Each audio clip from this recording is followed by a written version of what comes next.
রোজকার একঘেয়েমি চিকেন কষা বা ঝোল খেয়ে যদি বোরিং লাগে তাহলে একবার এই চিকেন কোপ্তা বানিয়ে দেখতে পারো। তার জন্য ফার্স্টে নিয়েছি মিক্সিং বলে বোনলেস চিকেন, তার মধ্যে বাইন্ডিংয়ের জন্য দিয়েছি একটা ব্রেড, তার মধ্যে কাঁচা লঙ্কা দিয়ে এটাকে আমি ব্লেন্ড করে নেবো। এরপরে ওই চিকেন ব্লেন্ডের মধ্যে দিচ্ছি আমি পেঁয়াজ কুচি, স্বাদ মতো নুন, হলুদ গুঁড়ো, গরম মশলা গুঁড়ো, ধনে গুঁড়ো আর দিয়ে দিচ্ছি ঘি। এরপরে এর মধ্যে যে মশলাটা লাগবে তার জন্য নিয়েছি পেঁয়াজ, আদা, রসুন, কাঁচা লঙ্কা, দিয়ে দিচ্ছি কাজু আর দিয়ে দিচ্ছি মগজদানা। দিয়ে এটাকে আমি একটু হালকা সটে করে নিয়ে এটাকে আমি মিহি পেস্ট করে নেব। এরপরে মাখিয়ে রাখা চিকেনগুলোকে আমি ছোটো ছোটো বা বলের মতো করে সমস্তটা বানিয়ে নেব।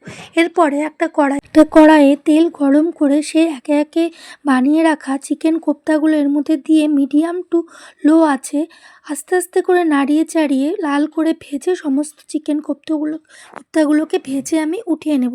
এরপরে ওই তেলে আমি ফোড়নে দিচ্ছি গোটা গরম মশলা, এরপরে দিয়ে দিচ্ছি আমি সেই ভেজে নেওয়া মশলাগুলো, এর মধ্যে দিয়ে দিচ্ছি টমেটো পেস্ট, দিয়ে দিচ্ছি জিরে ধনে গুঁড়ো, হলুদ গুঁড়ো, স্বাদ মতো নুন, দিয়ে দিচ্ছি কাশ্মীর লঙ্কার গুঁড়ো, দিয়ে সমস্তটা খুব ভালো মতো নাড়িয়ে চাড়িয়ে কিছুক্ষণের জন্য ঢাকনা উঠিয়ে নিয়ে দিয়ে দিচ্ছি ফেটিয়ে রাখা টক দই। আর এই টক দইটা দেওয়ার সময় অবশ্যই আঁচটাকে মিডিয়ামে রাখতে হবে, নইলে কিন্তু দইটা ফেটে যাওয়ার সম্ভাবনা থাকবে। এরপরে দিয়ে দিচ্ছি স্বাদের জন্য চিনি, দিয়ে দিচ্ছি সেই চিকেন কোপ্তাগুলো দিয়ে আবারও বেশ কিছুক্ষণ নাড়াচাড়া করে দিয়ে দিচ্ছি গ্রেভির জন্য জল। এরপরে গ্রেভিটা যখন ফুটে উঠবে উপর থেকে দিয়ে দিচ্ছি গরম মশলা গুঁড়ো আর কাসুরি মেথি, দিয়ে আবারও সমস্তটা খুব ভালো মতো মিশিয়ে মিডিয়াম টু লো আছে মিনিট 5 রেখে ঢাকনা উঠিয়ে নিলে নাড়াচাড়া করলেই তৈরি হয়ে গেল চিকেন কোপ্তা কারি।